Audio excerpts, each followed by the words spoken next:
Hey everyone, it's Amanda, your friendly neighborhood independent Pampered Chef consultant, and I'm back with a quick recipe for no-bake granola bars. The product that I'm going to be showcasing today especially is my Pampered Chef Brownie Bar, which is just recently back in stock.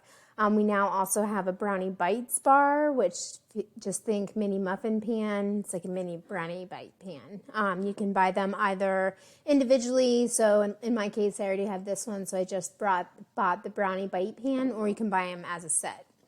So we're going to be using that. Additionally, we'll be using our scoop. Here I have the small scoop. In order to get the finished product out, we'll be using our Pampered Chef mini spatula, serving spatula. We'll need our batter bowl. I'm also going to use our mix and scrape. In order to measure our ingredients, I'll be using our measure-all and then also our petite measure-all. So that pretty much covers the items that we'll be needing in order to get these done. Now what we're going to do is just run through real quick the ingredients, and then we'll get these rolling. So what you'll need is a cup and 3/4 of quick cook oats. So I have those measured here already just for time-saving efforts. So I'm going to drop those into our batter bowl. And then we're also going to need a cup of puffed rice cereal. So in order to measure your measure-all here, what I'm going to do is I already had it at a cup and 3/4 for the oats. So I'm just going to push this bottom piece up. Actually, it's a little bit easier if you put it on the counter. Push it up to a cup. So now we have this measured at a cup rather than a cup and 3/4. You can use your favorite type of puffed rice cereal. Sent my husband to the grocery store, and this is what he got, so it'll work. Just making a little bit of mess there. There we have our cereal, so I'm going to get rid of the box, clean this up later on. So we're going to go ahead and pour in our puff cereal. The one thing I do like about this measure-all, and I will show you when we're measuring out some of our other ingredients, is just the way in which you're able to push out your ingredients. The way that the salad measure works, it really allows you to get all of those ingredients out without having to use a scraper to scrape that out. The measure-all is also intended to measure liquid ingredients, which you would use the inside cup here, which comes with a pour spout. And then your liquid measures are in blue. So you have your liquid measure side in blue, and then your solid measure side, which is in red. So these really come in handy. Allows you to measure out a bunch of ingredients without dirtying up a bunch of different measuring cups. So these are basically, I'm going to get rid of these crispies, drive me nuts. Put them in the sink there for a sec. So on top of this, what we're going to do is, this is what I call your mix-ins. So you're gonna, whatever your family, your kids prefer, and give some options as far as dark chocolate chips, dried cranberries, white chocolate chips, really anything you want to add. The only thing it does say, and we're gonna go for a 1/2 cup. So again, on my measure-all here, I'm gonna measure this to a 1/2 cup measure. As I was just saying, the only thing this does call out is that in order to keep our granola bars all together, we're going to be making a warm mixture. So if you're using chocolate chips, either white chocolate chips or dark chocolate chips, in my case, I think I am going to use some white chocolate chips. I'm going to save that to the end to add those, because it did warn that if you add the white chocolate chips now to your dry ingredients, they may have a tendency to melt. So that's something to keep in mind. So when I'm measuring out my cranberries, and these are just things I've had left over from other recipes we've made. Oops. I'm not going to quite go full 1/2 cup because I know I'm going to be adding in some of our white chocolate chips. So I'm just going to kind of separate these guys. And they'll separate as we, so that's about a 1/2 there as far as the, sorry about that coloring. I don't know what happened there.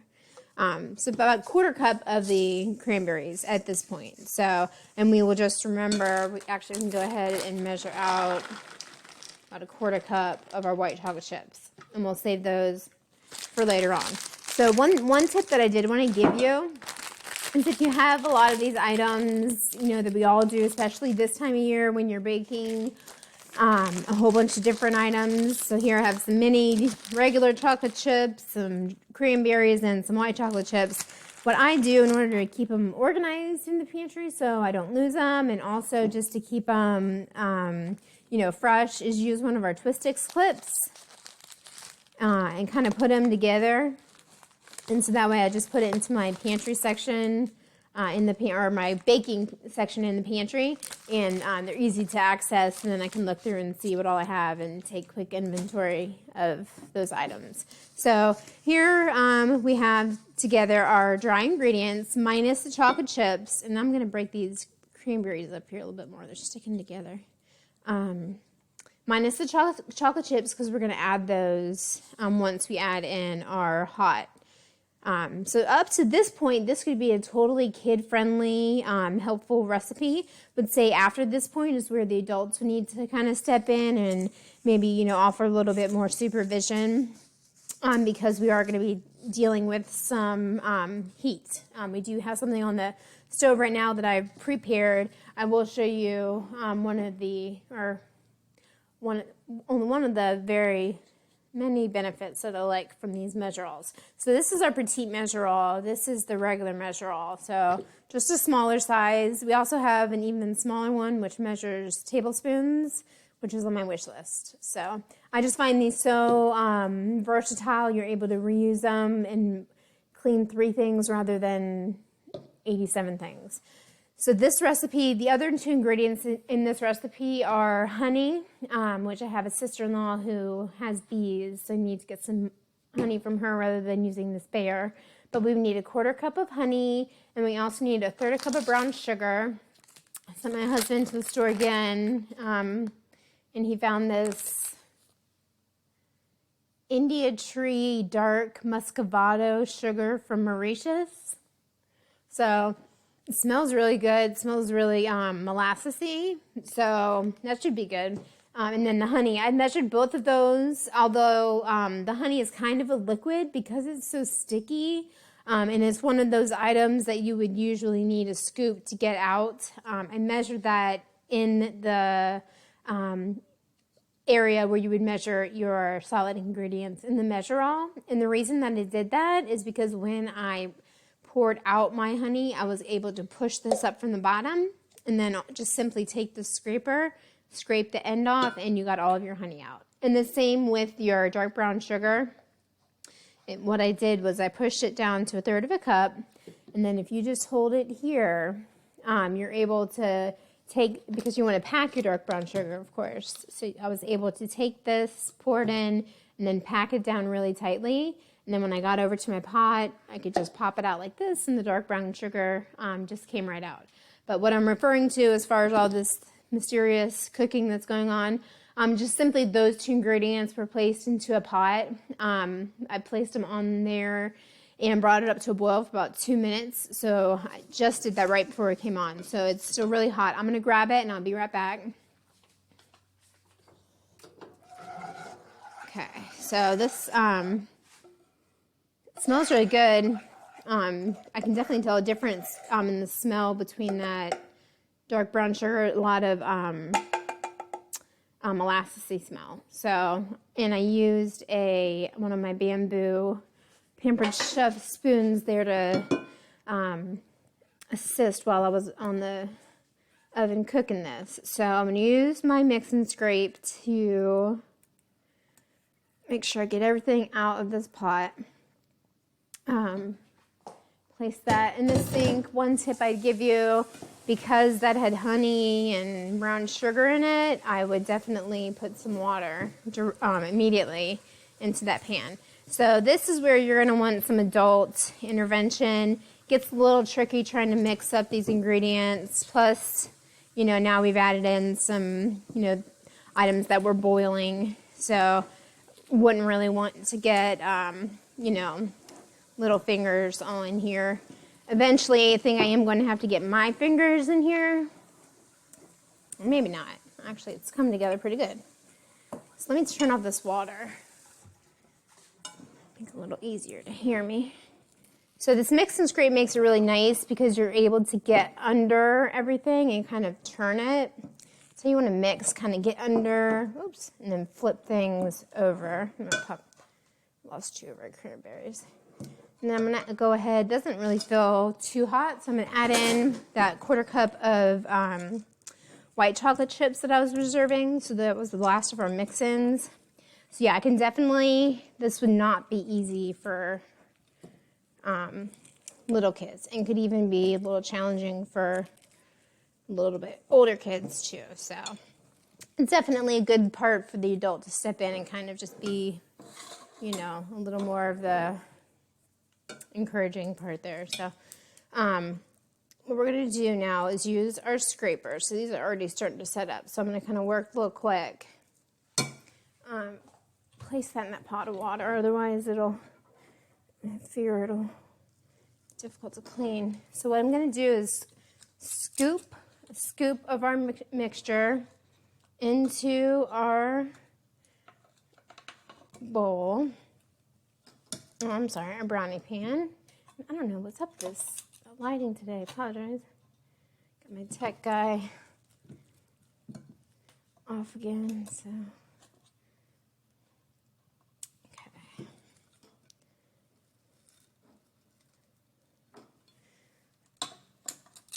So the scoop makes it really nice. You're able to measure these out really easily to get them into your pan, especially if you're wanting to work quickly.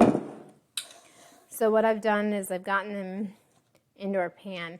And I'm actually going to use an old trick my mom taught me because we're working with, take off my rings, because we're working with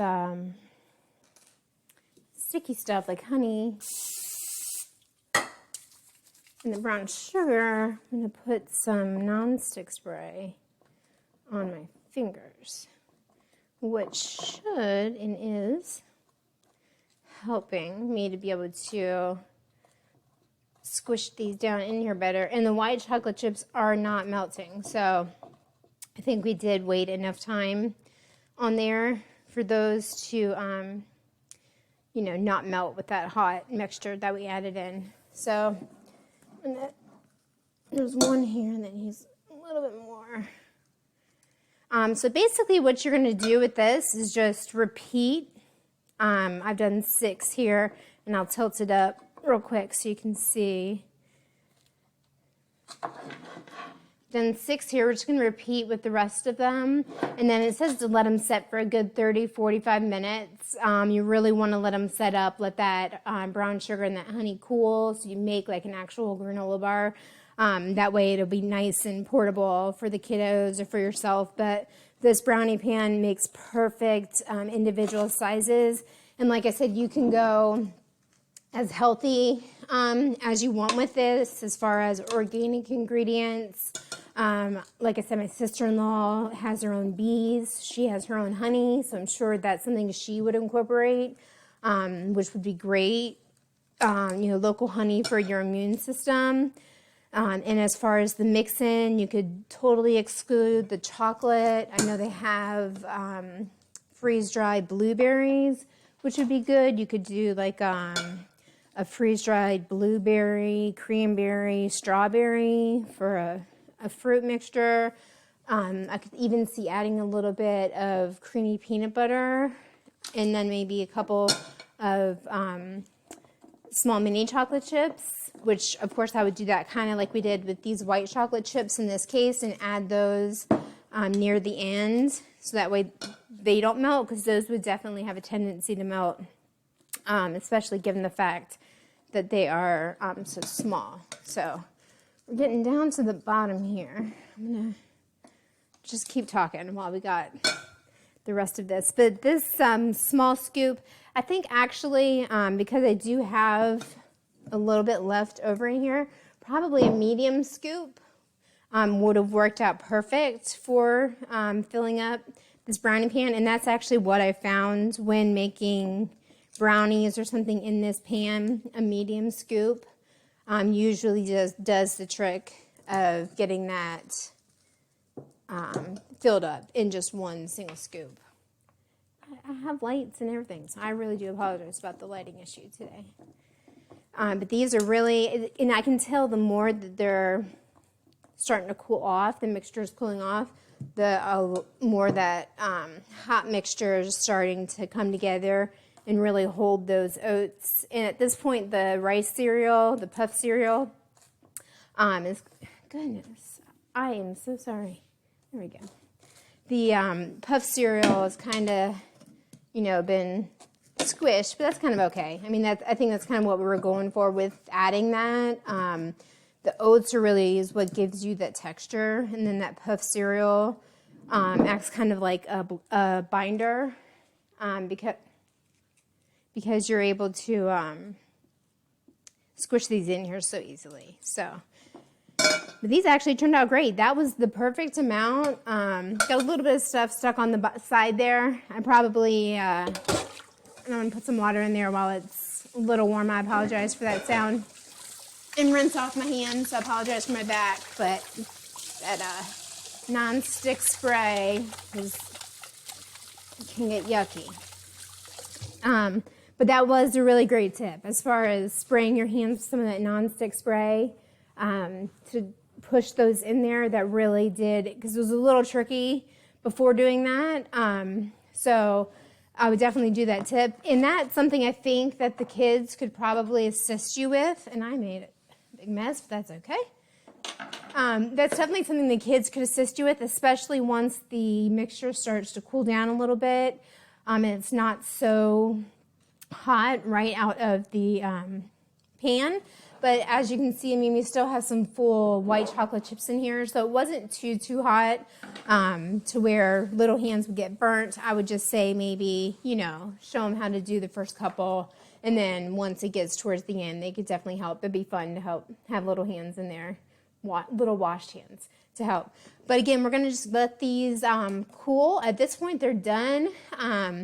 Let them cool. I definitely would store them in an airtight container. I don't think refrigeration would be needed. Just an airtight container on the counter, or if you wanted to prepackage them for the week for kiddos to grab and go on their way out the door, or husbands or yourself. But they definitely are totally versatile. You can mix them up. If you'd like this recipe, please just comment below. And again, I am your local independent chef consultant, so I would love to host a party for you, or be your consultant as you host a party and earn all the great rewards that Pampered Chef has for hosts. If you'd like more information on exactly what those rewards are, I can also get that for you. So if you send me a message or comment below, I can get that information to you as well. I can do either virtual parties, or at this point, some in-person parties as well. So anyway, I hope you enjoyed this recipe. Super easy, quick, something the kiddos will enjoy, and actually think everyone will enjoy. So I hope you all have a great day. It is Sunday. I have my TV paused right now, so I'm going to get back to watching some football. So I hope you all have a great day. Thank you. Bye-bye.